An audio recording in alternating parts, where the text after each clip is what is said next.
Listen, I'm still under the bed here. It's time for another Waning Moon, another story written by Wanetta Renay.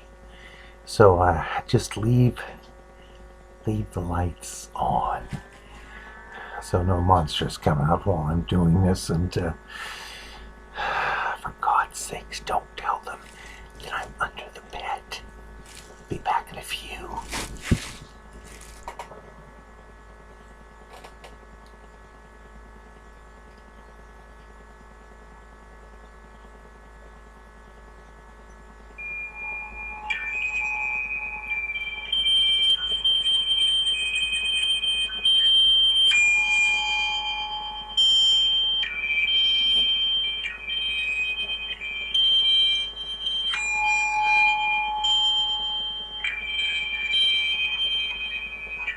Tonight's story is The Woman Who Haunted Herself, written by Wanetta Renay.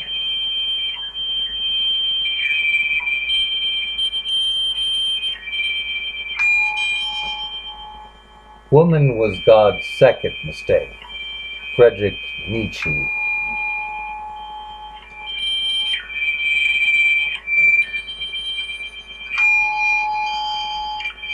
Sampat Mukherjee crawls naked on the ground, her shapely brown body covered with purple bruises, mouth carved in a jagged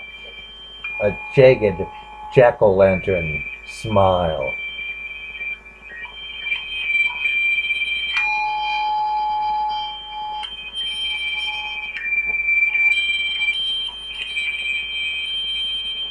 She can still smell the stench of her rapist on her skin. Mahogany eyes almost swelled shut.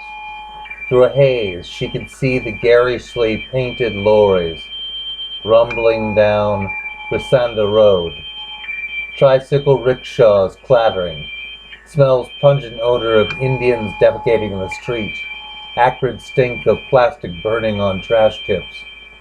Sampat inhales painfully through broken ribs, shattered jaw rattling in her newly gap-toothed mouth, tasting blood and semen.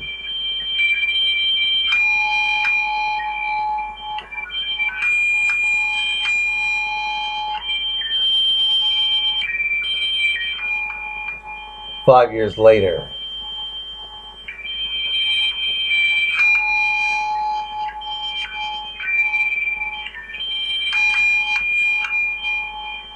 Sampat trembles so violently as she enters the bus that she almost drops the parcel she clutches nervously in her hands. She is sweating profusely as she secretes the bulky package behind the driver's seat. The bus driver grabs her hand, his remaining eye surveying her, a thin trail of drool glazing his graying beard. "Don't I know you?"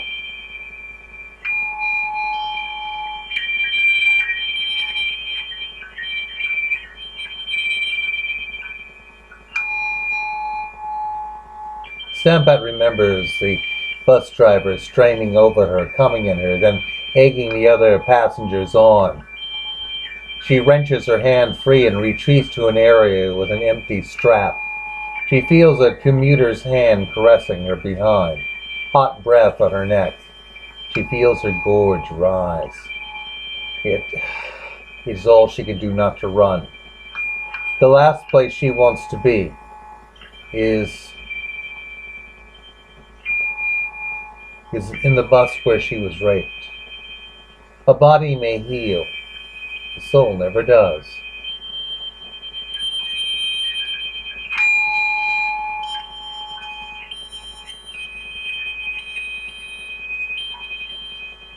What if the driver notices my package before it has a chance to work?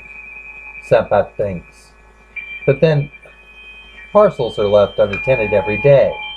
Parcels that explode, leaving hunks of steaming human meat hanging from tree branches like chicken carcasses in a market stall. She feels a stranger's hand grab her breast. Another hand gropes her vagina. Sampat stifles a screech, remembering her rape.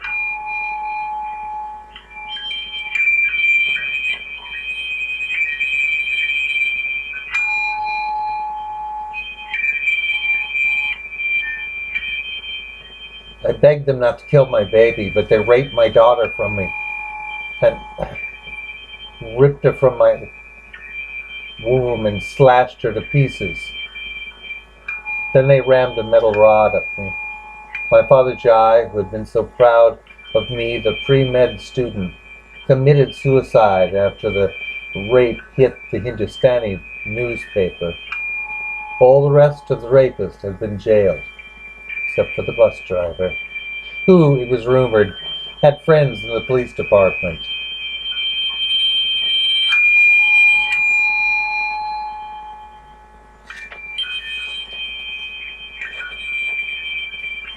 For 5 long years, I recuperated. Physically, I healed.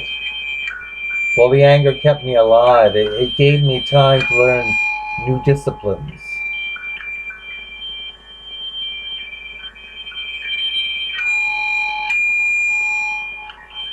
As they rip her skirt and knickers off her, she catches a fleeting glimpse of a thin, malodorous vapor rising from her package, the death charm within off-gassing, enveloping the driver. They're pulling her down to the floor of the bus now, spitting on her. After the rape, I was frightened of everything and everyone. I couldn't even make myself leave my house. I wanted to stop being, to stop remembering what was done to me. The driver's skin splits down the middle of his chest, dispensing soft serve entrails. The vapor flows from the driver's dead body like ground fog. It travels under the seats, turning the first row of passengers into protoplasmic sludge amid a chorus of unearthly wails.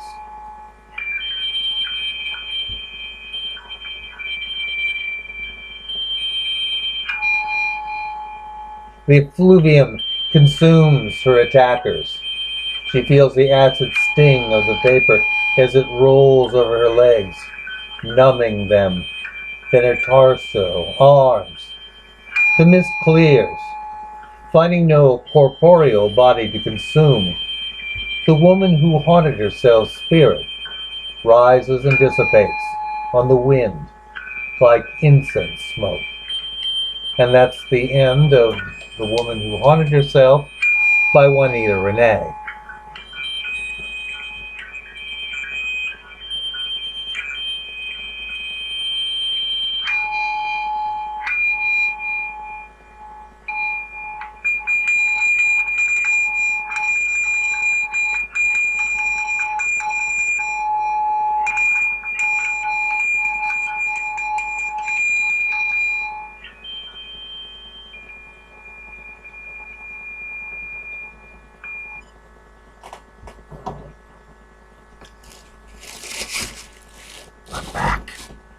I'm back.